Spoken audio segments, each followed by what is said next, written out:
what are you going to do when the power goes out? How are you going to power your critical electronics? These deal with things like your security systems, communication systems, lighting, medical needs, any of that type of stuff. You need to develop a power plan. This video will show you how to figure out and start developing a good power plan. It's also useful to really develop a power plan, because if you could just get a really big solar system that would cost you tens of thousands of dollars. But if you can plan your power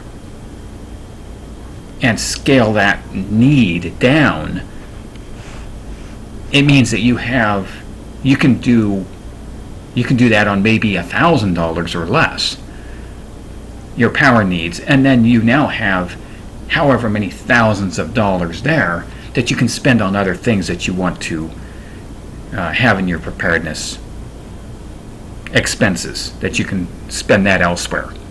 Spend it on food, spend it on ammunition, spend it on medical supplies, whatever you do. But saving that on an overkill power system would be helpful. And that's just kind of figuring out what your bare bones system is.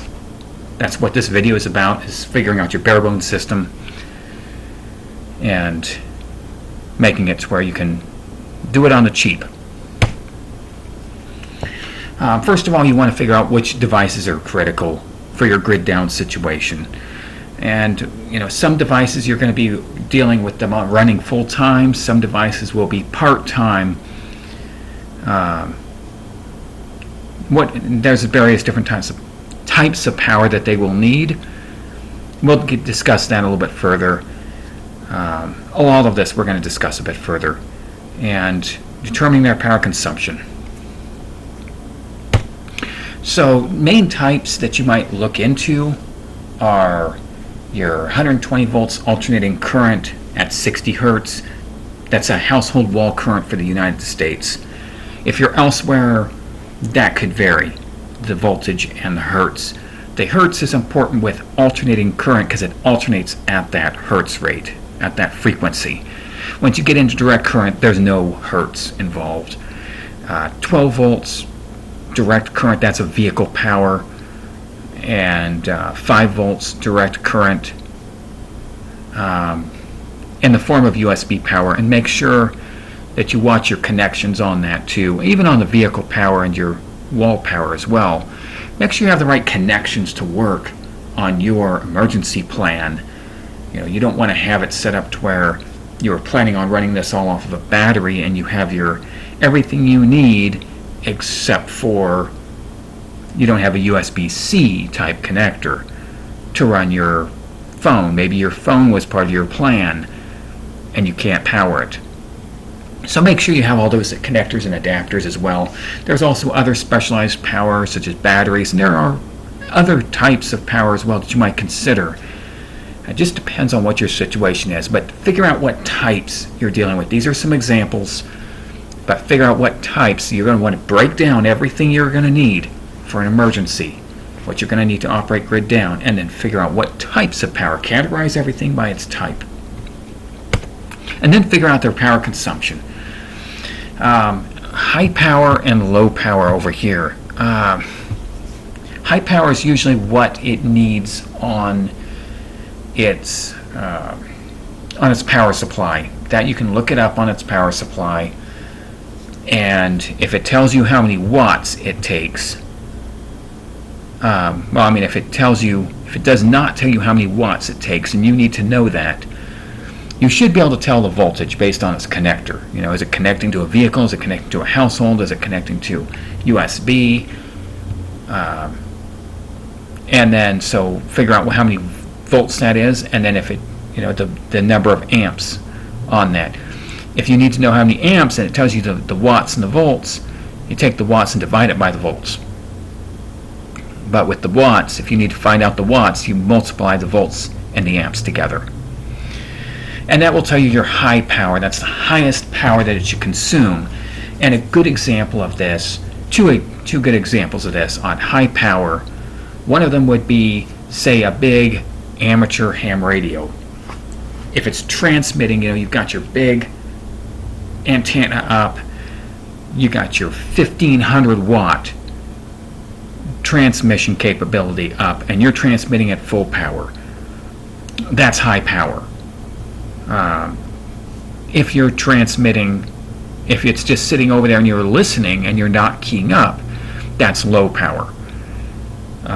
Computers at the same time, if you were running that computer, you're working on it, you're running the hard drive, you're accessing information, you've got the screen up, you're pounding away over on the keyboard, that's going to be at high power. But if you're able to reduce that computer's power, if you're able to turn off the monitor, you're able to just let it think in the background, say if it's running an alarm system or something like that, and you're able to turn off the power and it's not making a bunch of noise, and you're even able to disconnect unnecessary hard drives, all that, that's going to take it down to a lower powered state. And its power consumption will be different on that. So there you're going to have to take a meter and measure it to find out the low power. But that could be very useful. So you can schedule this device to run high and low power mode. Only in times where other devices do not draw as much power. There is a possibility that you could take that and say, that's the reason why you want to know that, because like say if you have maybe you can unplug your fridge whenever you need to transmit. You can listen the rest of the time on your ham radio. But then you can, whenever you hear somebody talk on the ham radio, you can unplug your fridge for that little bit of time, key up, transmit at that higher power, and then plug in your fridge again once you're done. And then you've just unplugged it for a few minutes, replied to somebody, whatever it be. That's an example of what I'm talking about there. So we're going to look at a sample plan on how that's done, but another thing that we want to consider before we get into that is looking at scaling it down, especially in the future. Batteries help to store power during high generation times. If you're dealing with solar and it's sunny and daytime, you can be charging your batteries so that way you have them at night where it's not, or when it's cloudy, you can still run off the battery.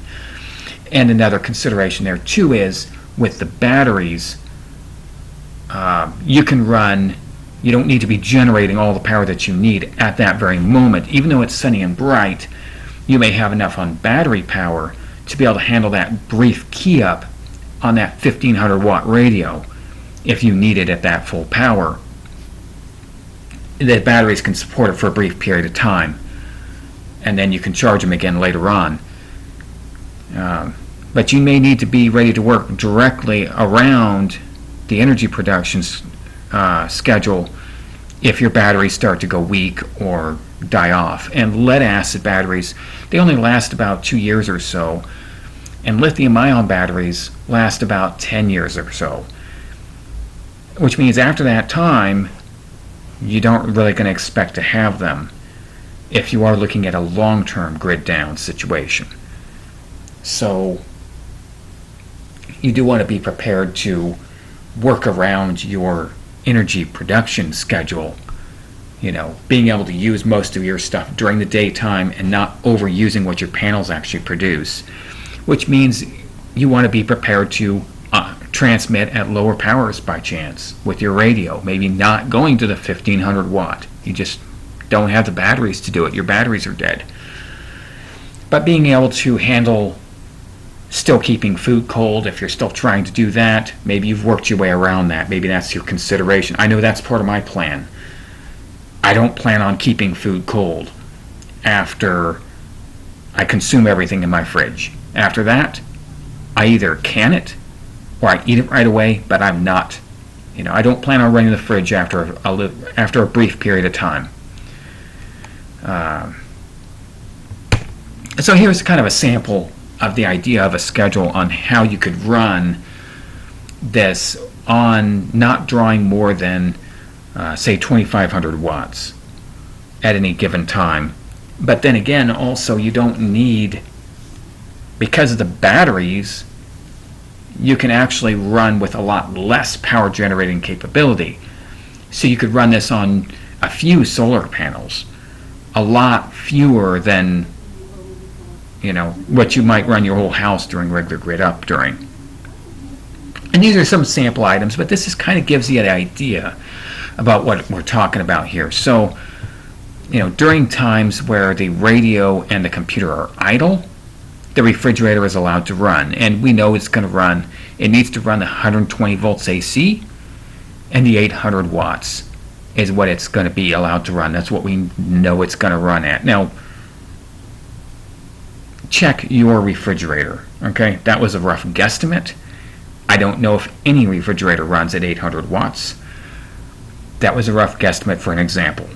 All of these are rough guesstimates for examples. So look at your equipment, look at what it's specified for, and if you can hook it up to a meter, test it.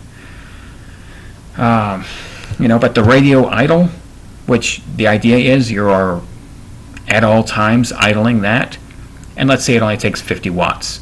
It hooks up to the 12 volt DC line. And the device is the radio that we're talking about. So this means that the radio is allowed to run when the radio is idle, and the refrigerator is allowed to run when the radio and the computer are idle. But in this case here, it's saying just that the radio, because it's the radio here and the radio here, this is just saying this is what we know it's going to take. And this is what the computer takes when it's idle. And this will run at all times too. 50 watts there. So, we're looking at, say, that's 950 already on that. Now, the radio transmitting, on the other hand, 2,000 watts. Okay, it's allowed to transmit there.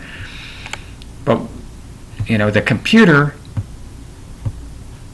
needs to only be on when the radio is idle. It's only allowed to be on when the radio is idle. See, we set rules over here to make it to where we know, and then we're going to total up all these based on the maximum rules in that case.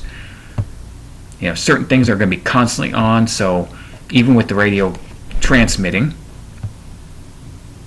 we're going to have a few other things going on. We're going to have our computer still ticking away. We're going to have our battery chargers plugged in. So, that's where I'm getting at. That's like 450 watts. So that's going to be like 2,450 watts total, which goes into, roughly 2,500, just for a good estimate.